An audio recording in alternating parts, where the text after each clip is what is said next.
여러분 안녕하십니까? 9월 셋째 주 세계는 경제는 시작합니다. 먼저 이번 주 톱 뉴스부터 정리합니다. 미국 연방준비제도가 시장의 예상대로 기준금리를 0.25%포인트 내렸습니다. 지난해 12월 이후 9개월 만이고 트럼프 행정부 출범 이후로는 처음인데요. 최근 고용시장에서 나오고 있는 악화 신호가 결정적이었습니다. 연준은 성명서에서 인플레이션이 다소 높은 수준을 유지하고 있다고 평가하면서도 고용 증가세가 둔화됐다는 표현을 추가하면서 이번 결정에 대한 배경을 설명했습니다. 최대 관심사였던 연준 위원들의 향후 금리 예상을 담은 점도표는 올해 2차례 추가 인하 가능성을 시사했는데요. 하지만 내년 금리 인하 예상은 앞서 2회에서 1회로 줄어 비둘기파적 신호와 매파적 신호가 혼재된 모습을 보였습니다. 제롬 파월 연준 의장은 이번 결정이 리스크 관리를 위한 인하였다고 표현했는데요. 바꿔 말하면 고용 쇼크를 차단하기 위한 대응 조치이지 장기적인 금리 인하 사이클의 본격적인 시작은 아니라는 겁니다. 파월 의장은 특히 관세 여파가 내년까지 물가에 누적될 것이라고 강조했는데 다만 더 높고 지속적인 인플레이션 리스크는 다소 줄어든 것 같다고 진단했습니다. 시장에선 고용을 제외한 나머지 데이터들이 금리 인하의 필요성이 없음을 나타내고 있기 때문에 앞으로도 신중한 모습이 이어질 것이라는 관측이 나왔습니다. 미국과 중국은 스페인에서 열린 고위급 무역 협상에서 중국 동영상 플랫폼 틱톡의 처분 방안을 놓고 큰 틀에서 합의했습니다. 미국 협상단을 이끈 스콧 베센트 재무장관은 틱톡을 미국이 통제하는 소유 구조로 바꾸는 것이라고 밝혔습니다. 합의 직후 트럼프 대통령은 틱톡의 미국 사업 매각 기한을 오는 12월까지 연장하는 행정명령에 서명했고요. 누가 틱톡의 미국 내 사업권을 갖게 될 것인가? 이 질문에 대해 미국 언론들은 오라클이 주도하는 컨소시엄이 유력하다고 보도했습니다. 한편 엔비디아는 인텔에 50억 달러, 우리 돈 7조 원 가까운 투자 계획을 발표했죠. 이번 투자로 엔비디아는 인텔 지분 4%를 갖게 되는데 이를 통해 차세대 칩 공동 개발에 나선다고 밝혔습니다. 이번 결정이 양사의 윈윈이 될 것이라는 분석이 나오면서 두 기업의 주가가 큰 폭으로 올랐는데 특히 인텔의 주가는 단숨에 20% 넘게 폭등했습니다. 하지만 밝은 곳이 있으면 어두운 곳도 있기 마련이죠. 중국 정부가 자국 기업들에게 엔비디아의 최신 인공지능 칩을 사지 말라는 명령을 내렸다는 보도가 나왔는데요. 엔비디아 없이도 미국과의 AI 경쟁에 문제가 없다는 중국의 자신감이 드러난 조치로 풀이됩니다. 일론 머스크 테슬라 CEO는 오랜만에 정치인이 아닌 사업가로서 웃었습니다. 전기차 판매 부진 속에서도 로보택시와 휴머노이드 로봇 그리고 에너지 사업에 대한 미래 성장성이 부각되는데요. 머스크 CEO는 10억 달러, 우리 돈 1조 4천억 원 가까운 자사주 매입으로 시장의 기대감을 부채질했습니다. 여기에 금리 인하 효과까지 더해지면서 테슬라의 주가는 날아올랐습니다. 이상 이번 주 저희가 뽑은 헤드라인 뉴스를 짚어봤는데요. 지금부터 심층 분석해 보겠습니다.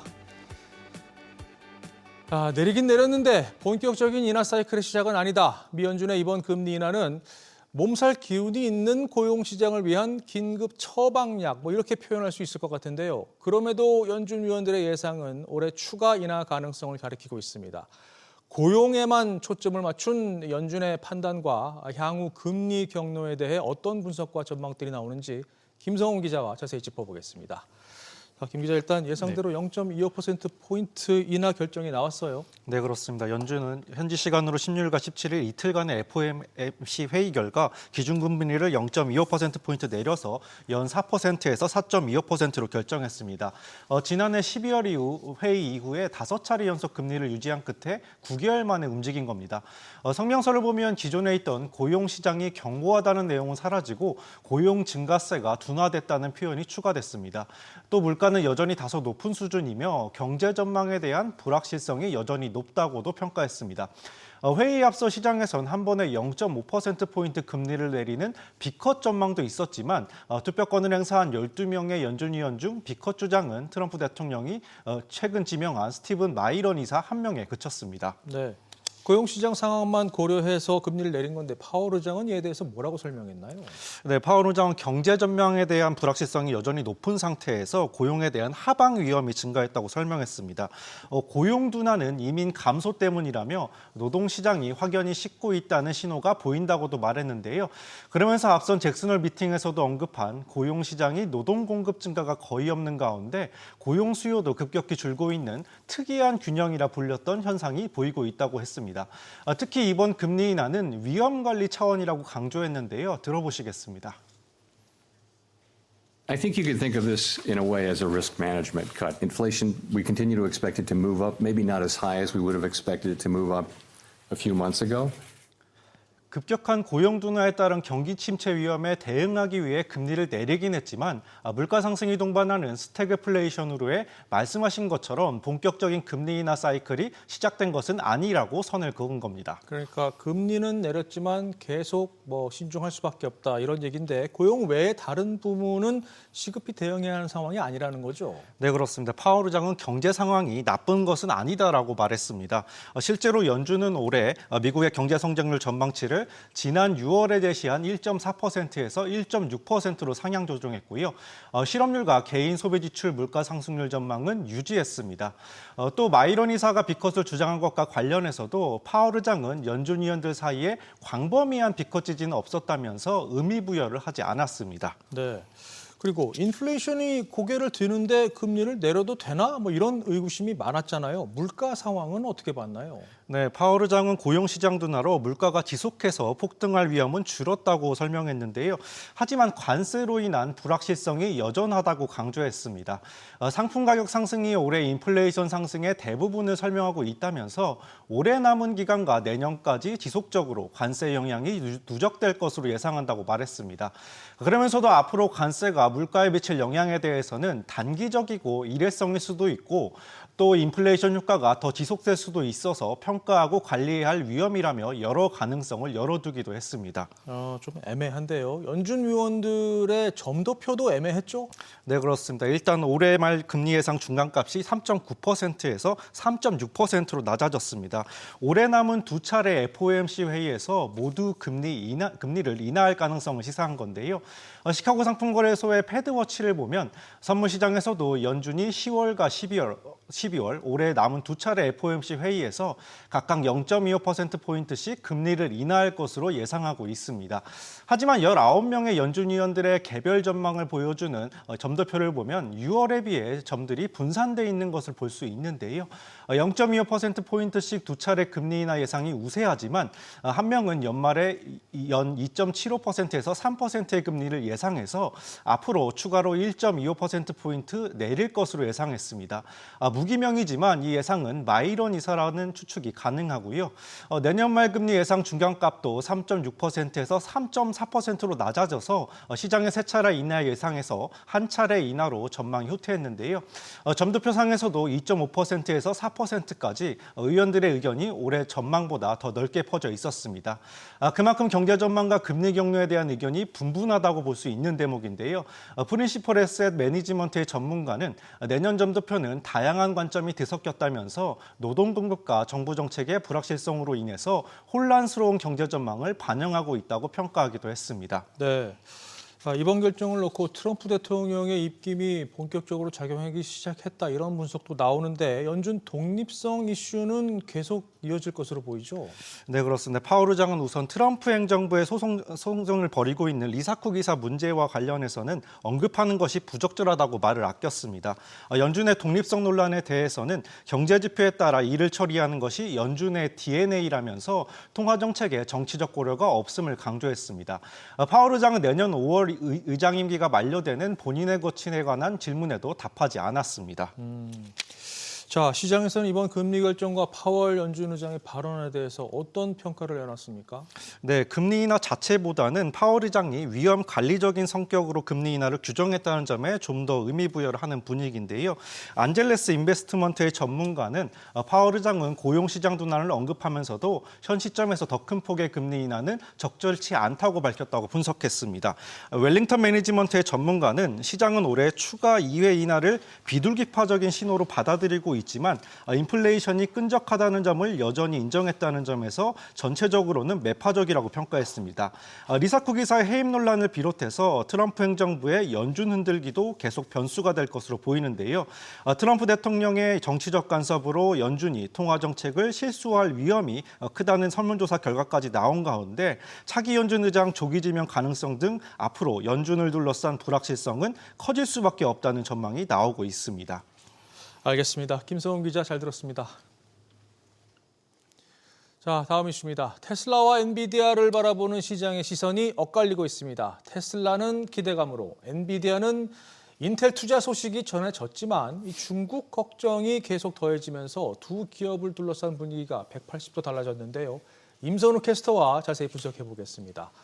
자, 먼저 테슬라부터 보죠. 올해 들어 이렇게 기대감이 높았던 적이 있었나 싶은데 주가가 수직 상승했어요. 네, 맞습니다. 최근 테슬라의 상승세 심상치 않습니다.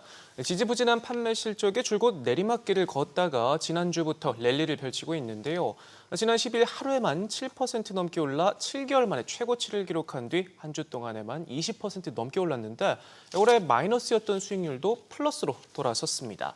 최근 미국 전기차 시장 점유율이 8년 만에 최저치로 떨어졌다는 소식에도 고작 1%대 하락하는 데 그쳤고 이후 꾸준히 우상향 중인데 전기차 판매 부진 소식은 더 이상 큰 의미가 없는 것 같습니다.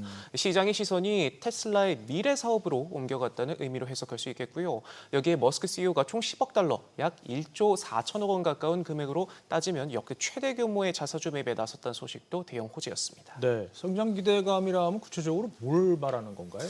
네, 로보택시와 휴머노이드 로봇, 에너지 저장 사업 등에 대한 낙관론입니다. 먼저 로보택시의 경우 최근 호출앱을 일반 대중에게 배포하면서 본격적인 서비스 확장에 돌입했고요. 이 지역도 꾸준히 넓혀나가고 있습니다. 또 이 밖에 최근 차세대 배터리 저장 시스템인 메가블록을 공개하고 관련 매출 성장세도 비중을 키우면서 미래를 봐달라는 머스크의 말처럼 이제는 테슬라가 단순히 전기차 회사가 아니라는 시각이 시장 믿음으로 이어지고 있는 모습입니다. 네, 자, 이 시점에서 테슬라의 그렇다면 최종 목표가 뭘까라는 게 좀 궁금해지는데요. 네, 테슬라의 마스터 플랜을 다시 한번 들여다볼 필요가 있겠습니다. 회사의 장기 로드맵 비전을 담은 보고서인데 첫 번째 마스터 플랜이 전기차였다면 최근 나온 네 번째 마스터 플랜에는 전기차 관련 언급이 아예 없고요. 로봇과 로보택시, 에너지를 중심으로 하는 물리적 AI로의 전환, 새로운 성장 스토리를 구체화하고 있습니다. 최근 테슬라 행보만 봐도 전기차 판매보다 자율주행과 에너지 서비스로 가치를 창출하려는 시도를 반복적으로 보여주고 있고요.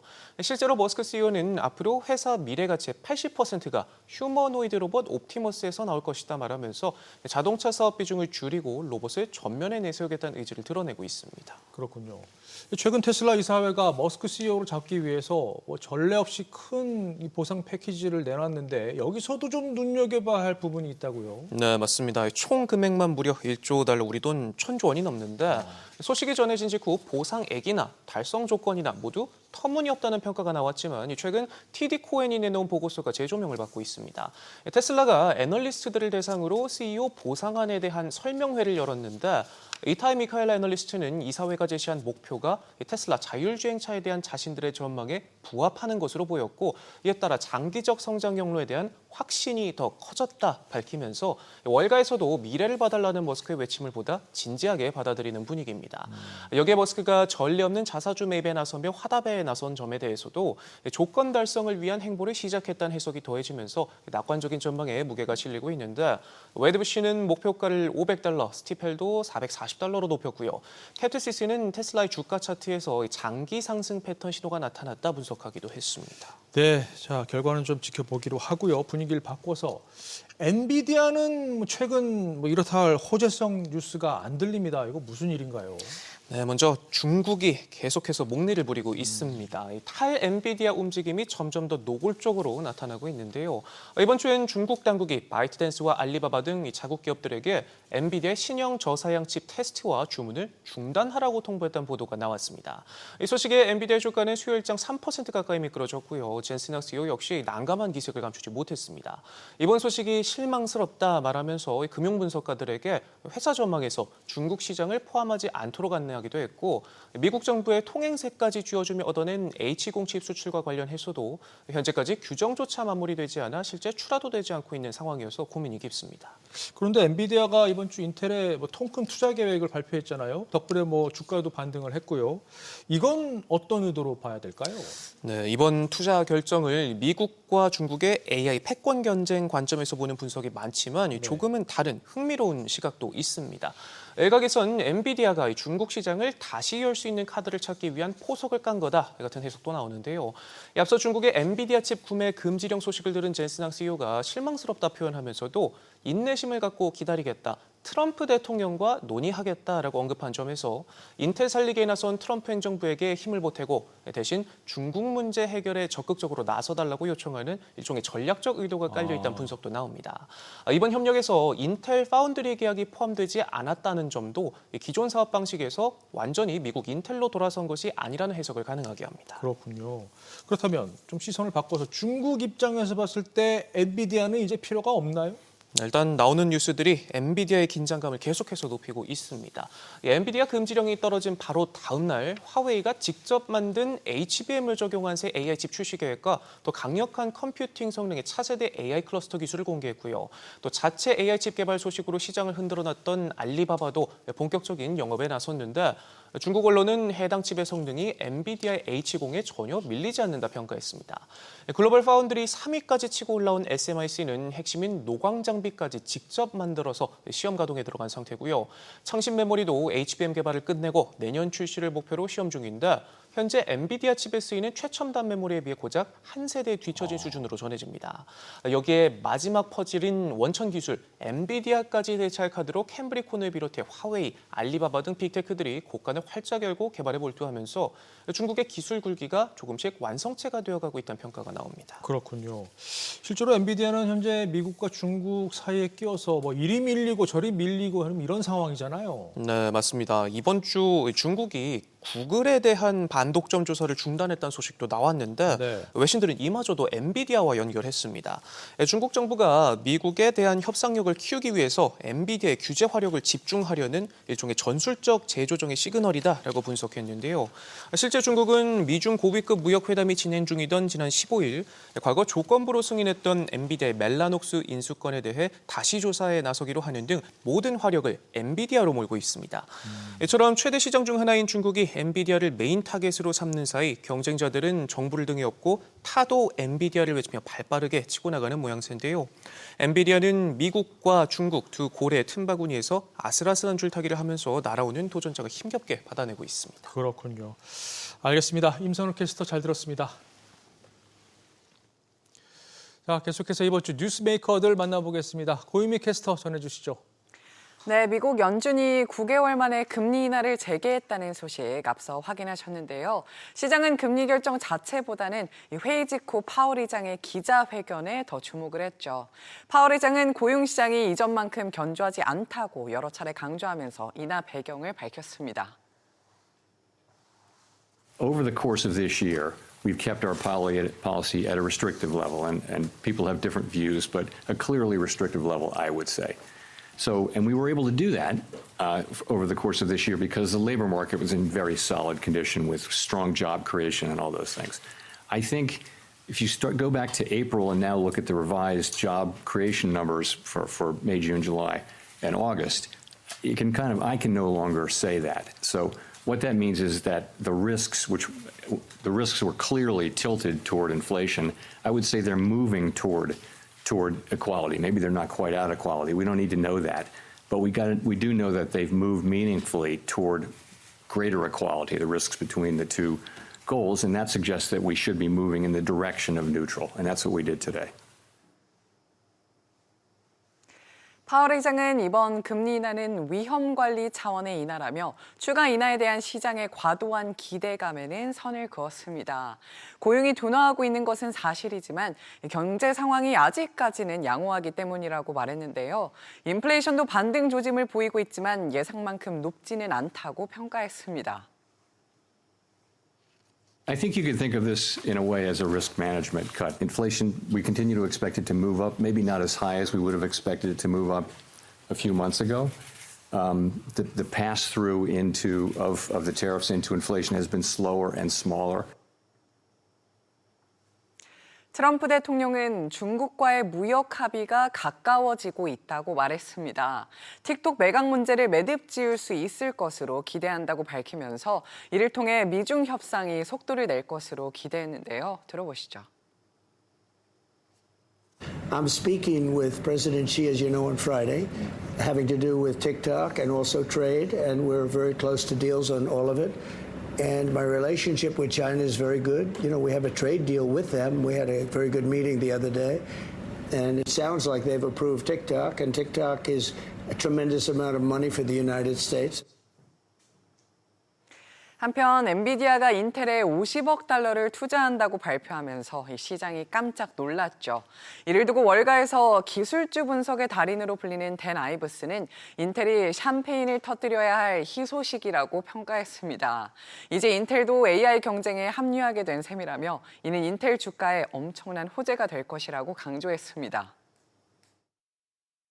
Pop the champagne. I mean, for Intel. And now you have NVIDIA, godfather of AI, doubling down. And this follows, obviously, U.S. government investment. I mean, what this essentially does, it brings Intel into the AI game. You think that from a stock perspective, that changes the multiple. And, clearly, this is also going to be viewed very positively in D.C. I think that's something that could definitely help Jensen and others when it comes to China.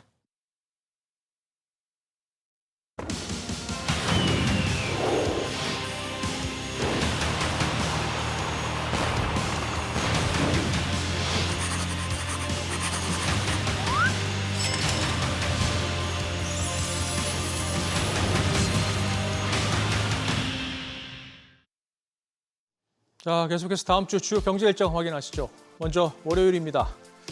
중국 인민은행이 사실상 기준금리 역할을 하는 대출 우대금리 LPR을 발표합니다. 지난달까지 석 달 연속 유지됐죠. 현재 1년물 LPR은 3%, 5년물은 3.5%인데 이번 달에도 유지될 가능성이 높습니다.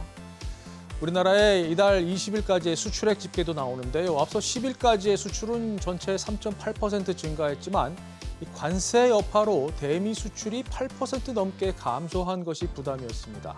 화요일 일정 보실까요?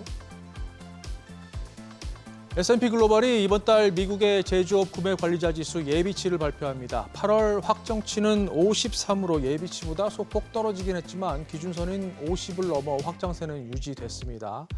그리고 유로존의 제조업 PMI도 확인하시고요. 참고로 8월 확정치는 50.7로 38개월 만에 최고치를 기록한 바 있습니다.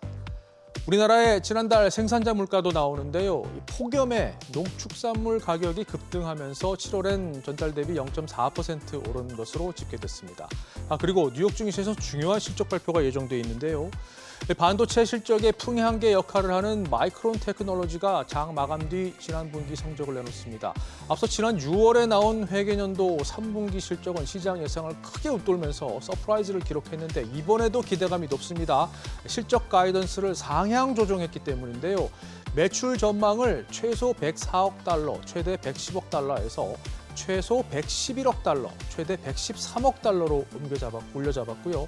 주당 순이익도 최고 2.65달러에서 2.92달러로 올렸습니다. 이 흐름이 맞는지 확인하시죠. 일본 증시는 화요일 휴장입니다. 수요일로 넘어갑니다. 미국의 지난달 신규 주택 판매 집계 그리고 한국은행이 발표하는 우리나라의 이번 달 소비자 심리지수 정도만 체크하시면 될 것 같습니다. 소비자 심리는 지난달까지 5달 연속 상승세가 유지됐는데 이 세부 내용 중에 주택 가격 전망은 챙겨보셔야 합니다. 목요일 일정 보시죠. 미국의 2분기 성장률 확정치가 나옵니다. 앞서 나온 잠정치는 전분기 대비 연율 3.3%로 속보치보다 0.3%포인트 상향됐습니다. 속보치와 잠정치 모두 예상을 웃돌았는데 확정치까지 개선되는 모습을 보일지가 관건입니다. 같은 날 발표되는 미국의 지난달 상품 무역 수지와 내구재 주문까지 미국 경제 흐름 확인하시기 바랍니다. 자, 마지막 금요일 일정입니다. 중요한 인플레이션 데이터가 발표됩니다. 미 연준의 금리 인하 이후 첫 개인 소비 지출 PCE 가격 지수가 나오는데요. 이 만약 예상을 크게 웃돈다면 시장이 민감하게 반응할 수 있습니다. 핵심인 근원 PCE는 앞서 지난 7월 전월 대비 0.3%, 전년 대비 2.9% 상승해서 여전히 끈적한 흐름을 나타낸 바 있습니다. 그리고 미시간대가 발표하는 이번 달 소비자 심리 지수와 기대 인플레이션도 중요하죠. 이 다음 주에 나오는 게 확정치인데 앞서 예비치는 소비자 심리가 55.4로 전달보다 크게 하락했고요. 기대 인플레이션은 1년 기대치가 4.8%로 전달과 같았지만 5에서 10년 이 장기 기대치가 전달 3.5%에서 3.9%로 뛰었습니다. 그리고 한국은행이 발표하는 이번 달 전산업 기업 심리 지수로 우리 기업들의 체감 경기도 확인하시기 바랍니다. 이상 다음 주 주요 경제 일정 짚어봤습니다.